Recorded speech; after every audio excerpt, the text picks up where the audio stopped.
Majority Speaker of the House of Commons, John Bercow. Mr. Speaker, can I welcome you to say a few words? Dan, thank you very much indeed. I arrived just in time. I can talk to my colleagues or hear from them at almost any time, and that is, as you will appreciate, an unrivaled joy.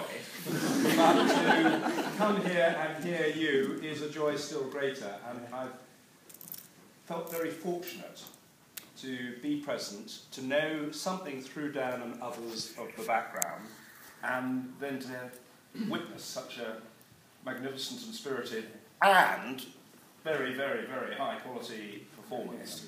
And what Minister Murison said a few moments ago about the crucial role that you play in support for your partners and for our service can scarcely be overstated.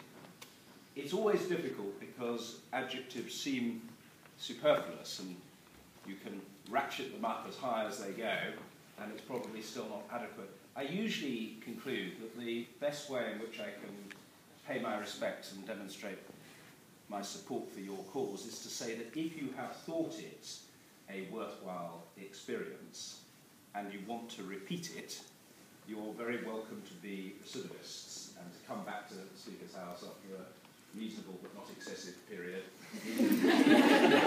Dan's company and Andrew Murison's company to do the same over again. And I'm very glad that we've got some media presence. One of my parliamentary colleagues who I think is present, Julian Lewis, because he believes in the armed services. He doesn't come either from Yorkshire or from Wiltshire, but represents a Hampshire constituency, told me many years ago that it was Vladimir Ilyich Lenin, the late and unlamented Vladimir Ilyich Lenin, who said that the media were transmission belts to the masses, which sounds suitably sinister, does it not?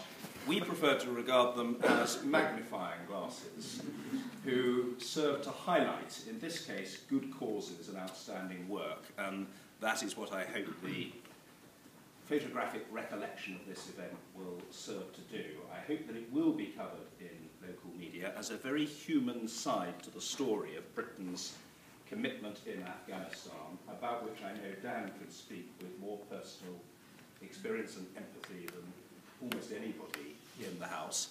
And it is a great joy, if I may say so, ladies, and I hope you won't mind my mentioning this, that so many people here, a great many people that I don't know and who don't know me, but a good number of my parliamentary colleagues, not necessarily from Yorkshire or from Wiltshire, but from throughout the House, a range of different parties who share a passionate belief in the quality, the professionalism, the courage and the valour of our armed forces. And so it's great to see them. Now, they are a sensitive and delicate bunch of flowers. They won't admit it, but they are. It's magnificent to have the Minister of Defence so well represented by Andrew Murison, by Andrew Robertson, by Mark Francois. But there are other colleagues here present. My colleague Jim Shannon, who represents the Democratic Unionist Party in Northern Ireland, in Stanford. David Plunkett, who's a former Cabinet Minister, Home Secretary, Education Secretary, and many other posts beside. Jason McCartney here, who is from Yorkshire, Ken Valley. Julian Lewis, I've already mentioned.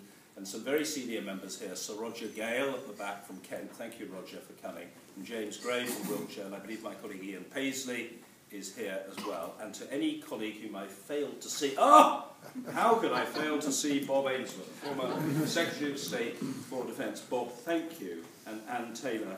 And Tom King, another former Secretary of State. Now, you may think that this list is going to become excessive and long-winded, but I hope you will accept it in the spirit in which I have regaled you with it.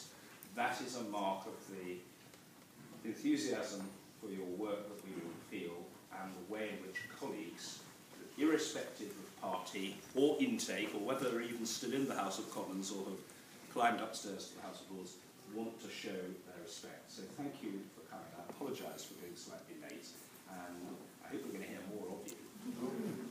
Both today and on subsequent occasions. Ladies and gentlemen, the choir.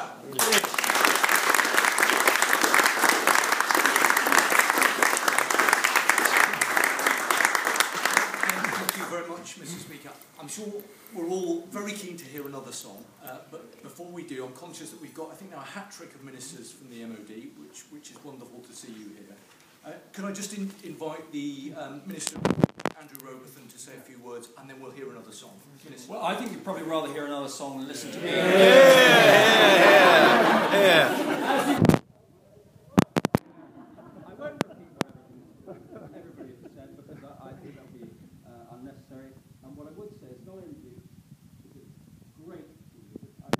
There are now over 50, I understand, military choirs around the country. I think it's amazing.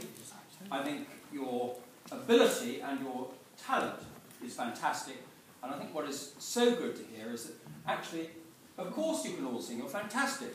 And we want everybody to sing because I think it's great for the community. And of course I echo what the Speaker and Andrew Murison said about the support you give to our armed forces, your husbands,